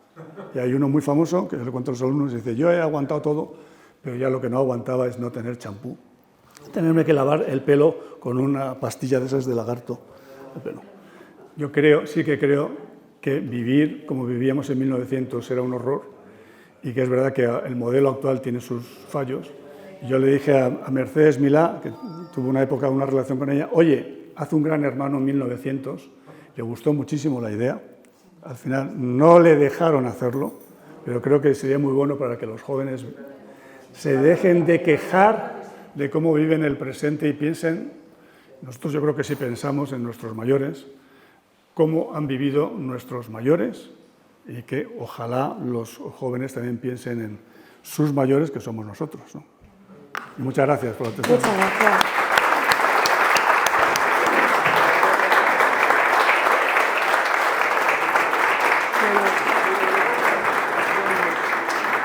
Profesor, no tengo palabras para agradecer esta conferencia tan estupenda, tantas preguntas. Y bueno, no solamente han comprobado ustedes el nivel académico y también el nivel personal y el grado de conocimiento, de experiencia que tiene nuestro profesor. Muchas gracias por haber estado aquí. Un placer. También la del 666 he sido yo, que no soy nada supersticiosa, nací en martes 13, así que ¿También, no puedo serlo. También, hombre, pues qué bien, una coincidencia más. Muchísimas gracias, de verdad. Has visto que no te engañé con lo de que era un grupo fabuloso de gente, de verdad, muchísimas gracias. El que quiera quedarse a tomar algo está a la puerta abierta de nuestra querida universidad para que se tomen algo con nosotros. Muchas gracias y les esperamos el jueves próximo en los Jueves Complutense San Lorenzo. Gracias. Qué bárbaro. No, a vosotros. A vosotros.